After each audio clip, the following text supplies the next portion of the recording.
Assalamualaikum warahmatullahi wabarakatuh. Di video kali ini kami akan membahas tentang tutorial instalasi SDK dan APD pada aplikasi Eclipse. Terlebih dahulu kami akan memperkenalkan diri. Perkenalkan, nama saya Haspa dengan NIM 2002095016061. Perkenalkan, saya Andi Rafli Setiawan dengan NIM 200209501056. Selanjutnya di sini saya akan menjelaskan bagaimana tahapan untuk menginstal Eclipse. Untuk mempersingkat waktu, langsung saja ke proses penginstalannya.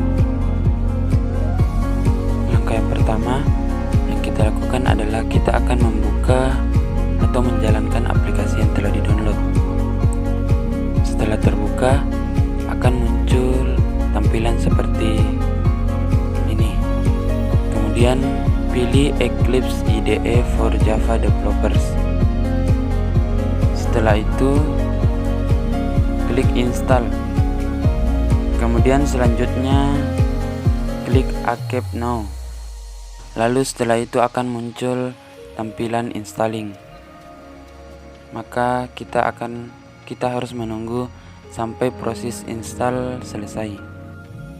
Setelah proses installing selesai, maka akan muncul Eclipse IDE Launcher. Nah, tampilan ini berfungsi untuk mengarahkan di mana kita akan menyimpan file Eclipse yang kita install. Untuk mencarinya, klik browser, kemudian pilih user, kemudian merek laptop kalian. Di sini laptop saya adalah Asus. Kemudian pilih Eclipse Workspace, lalu klik launch. Nah, tahap selanjutnya yaitu kita membuka Eclipse IDE kembali, yaitu Eclipse yang sudah diinstal tadi. Caranya yaitu setelah Eclipse terbuka, kita klik ke menu help, kemudian pilih install new software. Nah, selanjutnya yaitu kita akan memilih add, kemudian klik add tersebut, maka akan muncul add repository. Kemudian kita mengisi, untuk bagian name-nya kita akan mengisi add, kemudian location-nya kita akan mengisikan http://google.com/android/eclipse, kemudian klik add. Nah, pada tahap ini pastikan laptop kalian sedang terhubung di jaringan, karena untuk melakukan penginstalan ini kita membutuhkan suatu jaringan atau dalam keadaan online. Nah, setelah itu akan muncul seperti ini.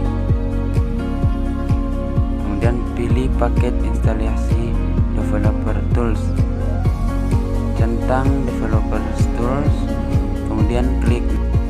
Setelah itu maka akan muncul proses download.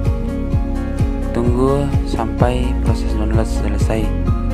Nah, setelah proses download selesai, tekan next.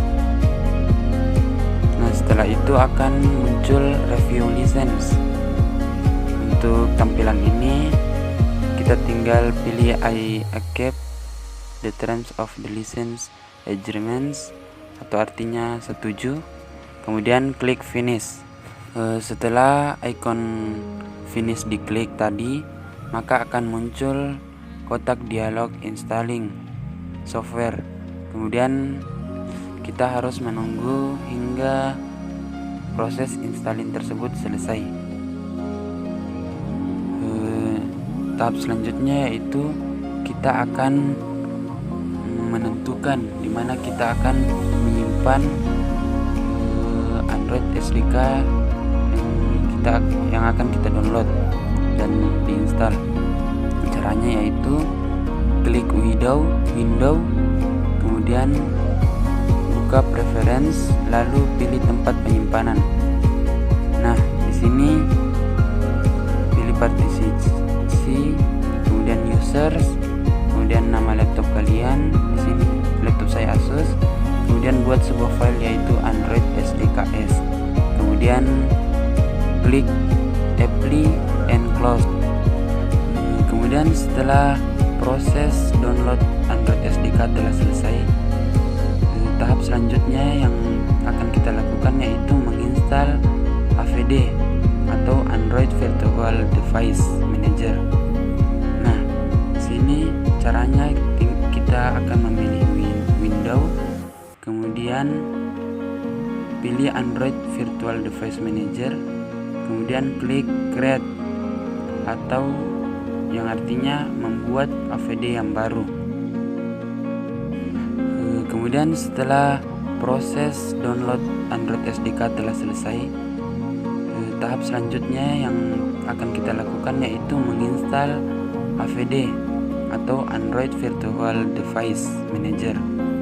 Nah, sini caranya kita akan memilih window, kemudian pilih Android Virtual Device Manager, kemudian klik create atau yang artinya membuat AVD yang baru.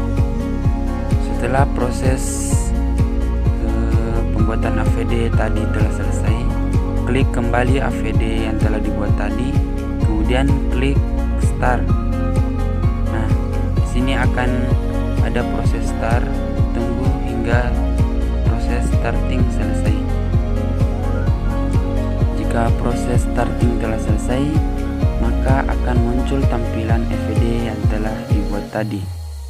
Nah, untuk memaksimalkan kerja dari Android simulator yang kita buat tadi, kita harus mengaktifkan DDMS atau Java EE.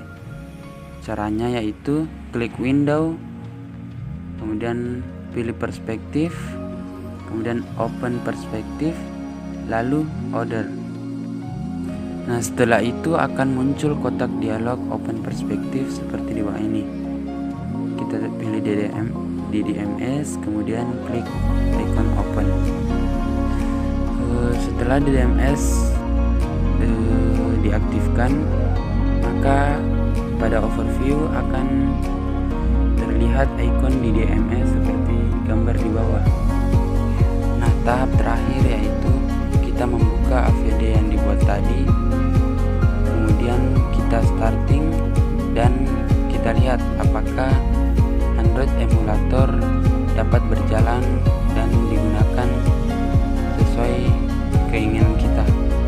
Jika sudah berhasil, berarti penginstalan SDK AVD telah berhasil. Terima kasih, mungkin itu saja dari kami. Kurang lebihnya mohon dimaafkan. Assalamualaikum warahmatullahi wabarakatuh.